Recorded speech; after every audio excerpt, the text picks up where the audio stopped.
జై గణేష్. ఓం నమో వెంకటేశాయ. జై శ్రీరామ్. అందరికీ నమస్తే. తిరుమలలో ఉద్యోగం రావడం, భగవంతునికి భక్తులకి సేవ చేయడం అనేది భగవంతుని యొక్క అనుగ్రహం. ఏ జన్మలో చేసిన పుణ్యము, దాని ఫలితంగా భగవంతుడు ఒక్కొక్కసారి ఏదో ఒక రూపంలో భక్తులకి, ఆయనకు, అందరికీ సేవ చేయడానికి అవకాశాలు ఇస్తూ ఉంటాడు. ఆ అవకాశాన్ని సద్వినియోగపరచుకోవాలి. చిత్తశుద్ధితో అక్కడ భగవంతుడు ఉన్నాడు, భగవంతునికి సేవ చేయాలి, భక్తులకు సేవ చేయాలి. మానవ సేవయే మాధవ సేవ. తిరుమలకు వచ్చే భక్తులు ఎంతో కష్టపడి వస్తారు. 5-6 సెకండ్లు, 10 సెకండ్లు భగవంతుని దర్శనం కోసం 10 గంటలు, 2 రోజులు, 3 రోజులు జర్నీ చేసి వస్తారు. మళ్ళీ అదే జర్నీ చేసి వెళ్తారు. కొందరు అయితే 10 రోజులు, 15 రోజులు కూడా జర్నీ చేస్తూనే ఉంటారు. ఆలయాలంతా చూసుకుంటూ వచ్చి స్వామివారి దర్శనం చేసుకుని వెళ్తూ ఉంటారు. ఎంతో కష్టపడి వాళ్ళు వస్తూ ఉంటారు. వాళ్ళకు సేవ చేస్తే నిజంగా భగవంతునికి సేవ చేసినట్లు. ఏమంటారు? ఒక్క భగవంతుడు మనసారా తృప్తి చెందాడు అనుకోండి, ఆ కార్యము ఎవరు చేశారా అనే దాన్ని బట్టి ఆ ఫలితం కూడా వాళ్ళకు కూడా వస్తుంది.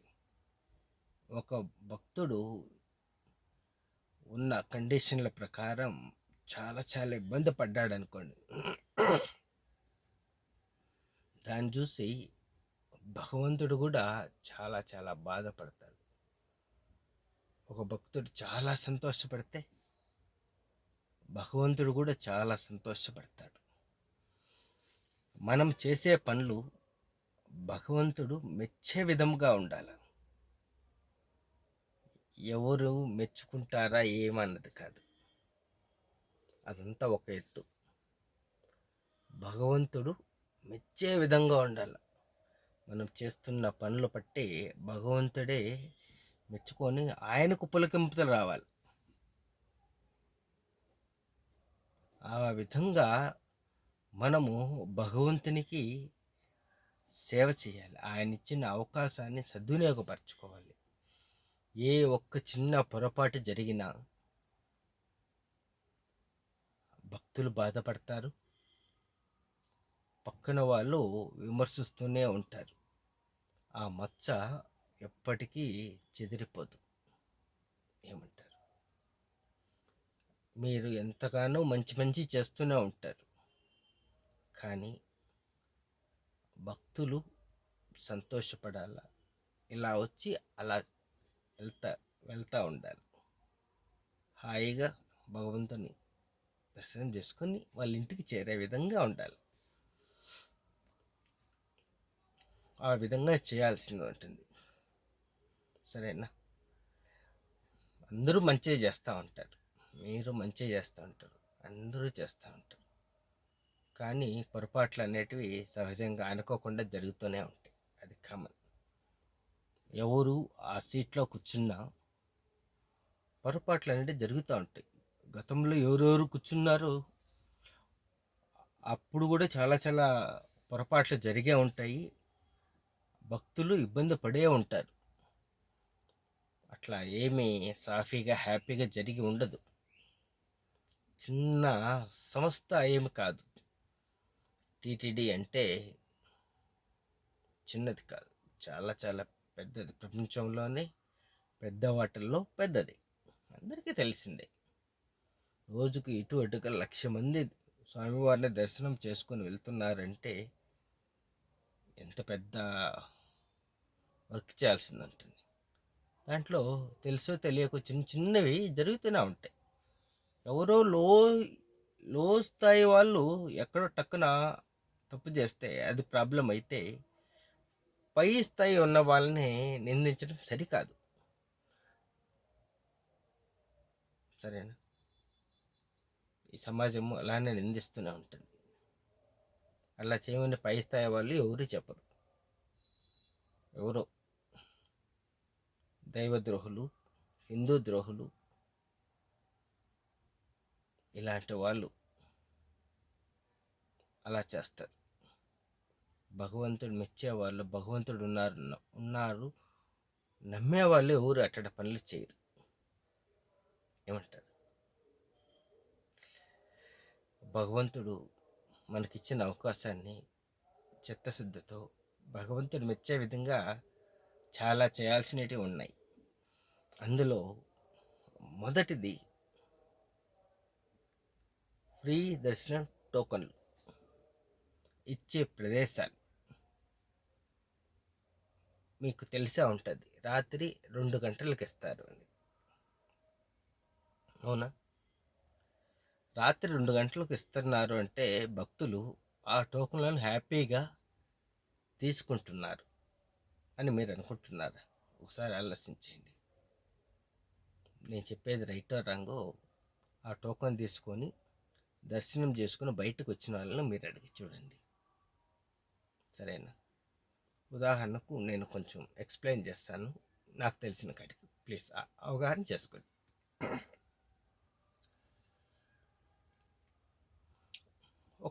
వాళ్ళ ఊరు అనుకోండి, విజయవాడ అనుకుందాం, చెన్నై, బెంగళూరు, ఏదో ఒకటి. ఒక 100, 150, 200, 500 కిలోమీటర్లు అనుకోండి. అందరికీ రిజర్వేషన్లో ఉంటాయని గ్యారంటీ లేదు కదా. ఒక సాధారణ భక్తుడు జనరల్ టికెట్ తీసుకుని ట్రైన్లో వస్తాడు. వచ్చినప్పుడు వచ్చేటప్పుడు సరిగా సీట్ ఉండదు. వాళ్ళ దగ్గర పెద్దగా అమౌంట్ కూడా ఉండదు, సాధారణ బీద భక్తులు. సరే, వాళ్ళతో పాటు ఆ భక్తుడితో పాటు ఒక 5-6 మంది కుటుంబ సభ్యులు, ముసలోళ్ళు ఉంటారు, పిల్లోళ్ళు కూడా ఉంటారు. అందరూ ఉంటారు. వయసు కుటుంబం అన్నాక అందరూ ఉంటారు. ఆ జనరల్ ట్రైన్లో లేదా రిజర్వేషన్ బస్సులో కూడా సీట్ ఉండొచ్చు, ఉండకపోవచ్చు. కెట్టకేళ్లకు తిరుపతికి చేరతారు. మోస్ట్లీ అందరూ 75% చాలామంది నైట్ జర్నీ చేస్తారు. లాంగ్ ఉన్న వాళ్ళు పొద్దున కల్లా తిరుపతి చేస్తారు. తిరుపతి చేరే తల్లికి రాత్రి టికెట్లు అవన్నీ అయిపోయింటాయి. ఒక్కసారి ఆలోచించండి. ఆ టికెట్లు పొందడం కోసము మళ్ళీ వాళ్ళు ఏం చేయాలి? రాత్రి దాకా ఉండాలి. వాళ్ళకి చాలామందికి ఆ టికెట్ కోసం వచ్చిన వాళ్ళకి చాలామంది అకామిడేషన్ తీసుకోరు. మిడిల్ క్లాస్ వాళ్ళు, లో క్లాస్ వాళ్ళు, ఎవరైనా డబ్బులు ఉన్న వాళ్ళు అయితే ఆన్లైన్ బుకింగ్ చేసుకుంటారు. వాళ్ళ దజ్జాన్ని వేరు.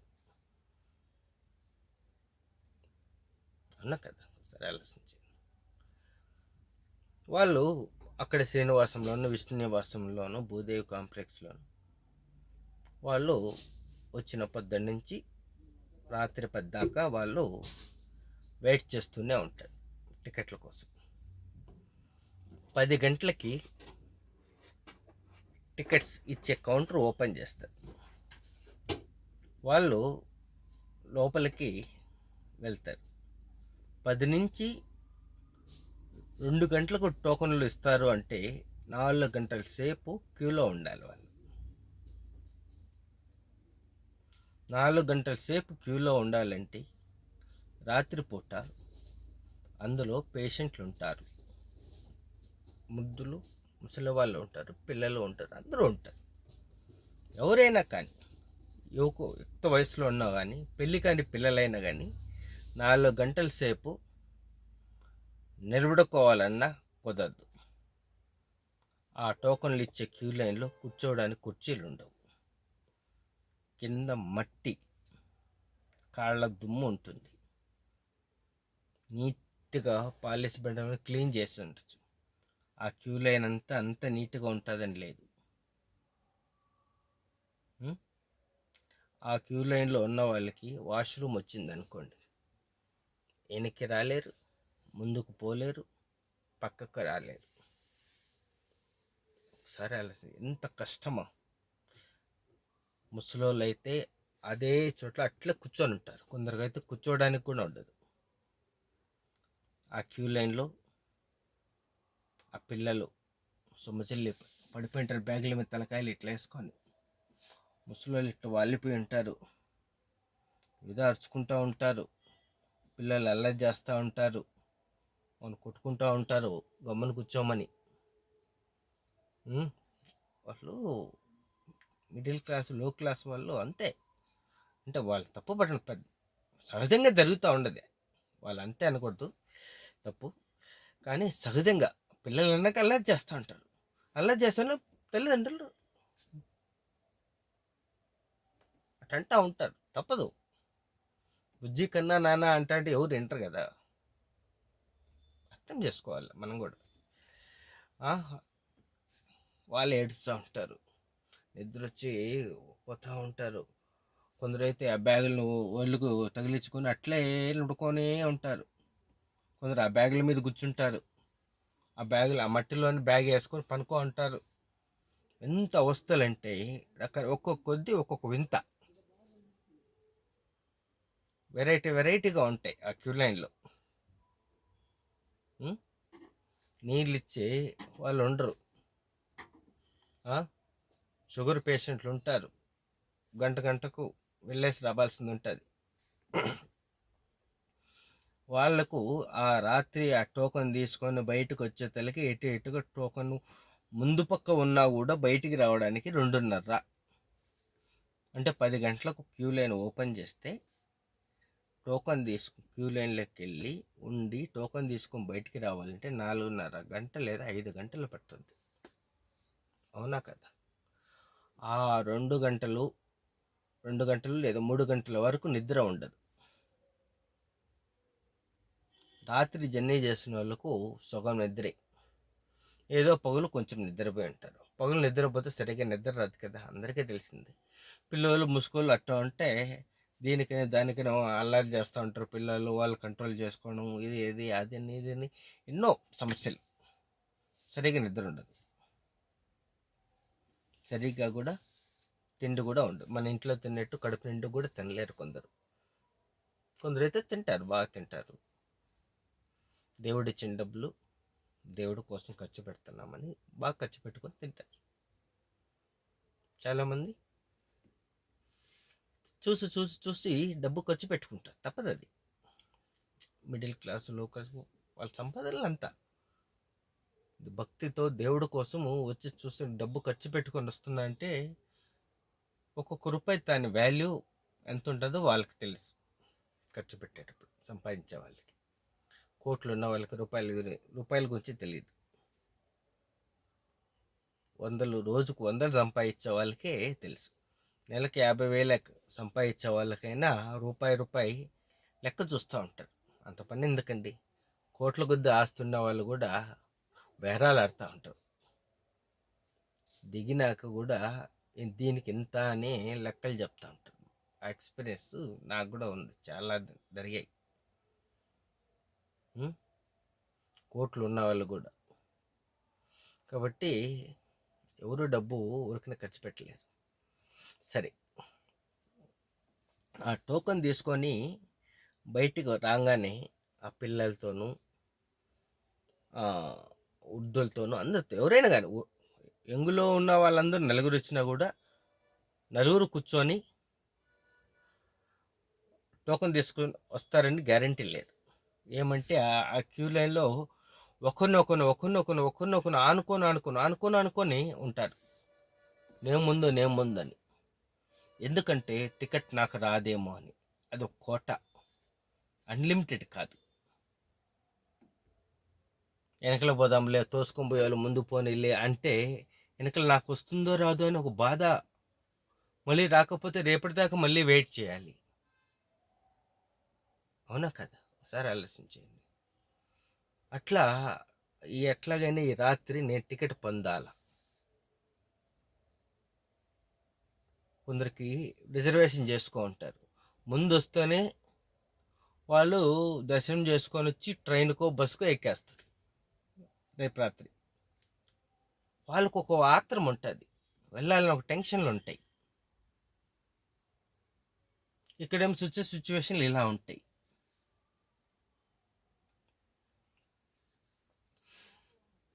అది ఆ టైమింగ్ని కొంచెం మార్చాలి.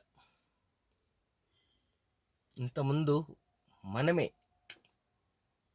పొద్దున్న తెల్లవారుజామున ఇచ్చేవాళ్ళు. అది తెలియదా మీకు? టీటీడీ ఎంప్లాయీస్కి అందరికీ తెలుసు. టోకన్స్ ఇచ్చే టైం, టోకన్ తీసుకొని బయటికి రాగానే మళ్ళీ 3 గంటలకల్లా బయట బస్సులు ఉంటాయి, ట్యాక్సీలు ఉంటాయి. వాటిని పట్టుకొని రూమ్ కోసం తిరుమలకు సర రావాలి. కొండ మీదకి వస్తారు ఆ టోకన్ పట్టుకొని. ఇంకా కంప్లీట్ పైకి వచ్చేలాగా తెల్లారుతుంది. ఎంత లేదన్నా 1.5 పడుతుంది. శ్రీనివాసంలో 3 గంటలకు బయలుదేరిన బస్సు ఎక్కాలి, లేకుంటే ట్యాక్సీ ఎక్కాలి, లగేజీ చెక్ చేసుకోవాలి. వెళ్ళిపోయే దగ్గర పైకి వచ్చే తల్లికి ఎంత లేదన్నా 1.5 ఈజీగా పడుతుంది. సిఆర్ఓ ఆఫీస్ కాడికి రావాలి అంటే 4:30 ఇటు అటుగా ఖచ్చితంగా అవుతుంది. 4-5 మధ్యలో వచ్చేస్తుంది. ఆడ కౌంటర్ ఓపెన్ చేయగానే ఆ క్యూ లైన్ ఉంటుంది. అది కూడా 1 గంట పట్టచ్చు, 1.5 పట్టచ్చు, ఒకసారి అరగంట పట్టచ్చు, చెప్పలేం. ఆ ఉన్న భక్తులు సంఖ్యను బట్టి ఆ క్యూ లైన్ పెరుగుతుంది. వాళ్ళు వచ్చిన తర్వాత క్యూ లైన్ ఓపెన్ చేస్తే ఆ టికెట్ తీసుకున్నాక మెసేజ్ 10 నిమిషాలు ఒకసారి చూసుకుంటూ ఉండాలి. ఆ సిఆర్ఓ ఆఫీస్ కాడ చూస్తే ఏలబడిపోయింటారు పిల్లోళ్ళు, ముసలోళ్ళు, అంతా పెద్దోళ్ళు కూడా పడిపోయింటారు. ఏమంటే ఈ రాత్రి నిద్ర ఉండదు, గత రాత్రి జర్నీ చేస్తుంటారు, అది కూడా సగం నిద్రే. ఈ మాదిరిగా 2 రాత్రి నిద్ర లేకపోతే వాళ్ళంతా అలసిపోయి పడిపోయి ఉంటారు. అక్కడ ఏదో సాంబార్ అన్నం ఆ హోటల్స్లో దొరికేది తినేసి స్నానాలు చేస్తారు, లేకుంటే మెసేజ్ కోసం, రూమ్ కోసం ఉంటారు. ఒక్కోసారి రూమ్ మెసేజ్ 3 గంటలకు రావచ్చు, 6-7 గంటలు కూడా పట్టచ్చు. అవునా కదా? ఒకసారి మీరే ఆలోచించేయండి, సరేనా? కాబట్టి భక్తులకి వాళ్ళ కష్టాలను నేనేదో శాంపిల్స్ చెప్పాను. ఒక్కొక్కరికి ఒక్కొక్క రకమైనటి కష్టపడి వస్తారు భగవంతుడు చూడడం కోసం.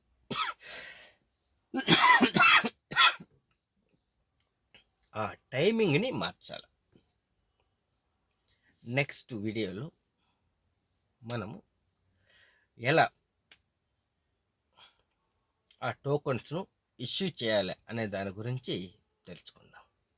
అందరికీ ఓం నమో వెంకటేశాయ, జై శ్రీరామ్. అందరూ బాగుండాలి, అందులో మనము ఉండాలి.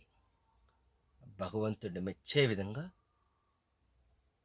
మనము బతకాలి. భగవంతుడు,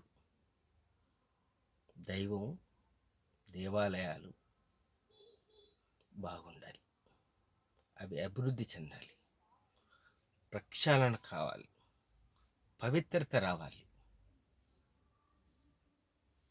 అందరూ ప్రక్షాళన కావాలి తిరుమలలో అంటున్నారు. ప్రక్షాళన అనేది జరగాలి, పవిత్రత పెరగాలి, అభివృద్ధి చెందాలి. భక్తులు హాయిగా దర్శనం చేసుకొని వెళ్ళాలి.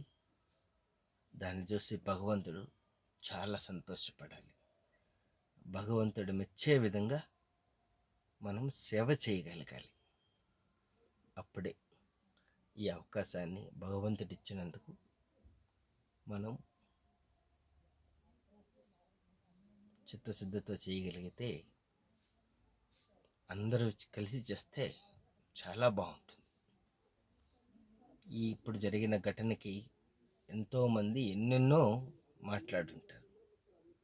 వాళ్ళు నోర్లు మూయించాలి అంటే నెక్స్ట్ మనం ఏం చెయ్యాలా అనేది మనం ఒక ప్రణాళిక ప్రకారం అభివృద్ధి చేసుకుంటూ గతంలో ఉన్న కష్టాలను పెట్టిన ఆంక్షలు, కండిషన్స్ అవన్నీ తొలగించి ప్రక్షాళన చేసేసి కొత్తవి అభివృద్ధి భక్తులంతా హాయిగా భగవంతుడు మెచ్చే విధంగా అట్లా వచ్చి ఎట్లా చూసుకోమన్నట్టు. అసలు తిరుమలకి వచ్చినట్లే ఉండకూడదు, కష్టం ఉండకూడదు భక్తులకి. అట్లా మనం చేయొచ్చు, ఎంతో ఉంది చేయొచ్చు, ఈజీగా చేయొచ్చు.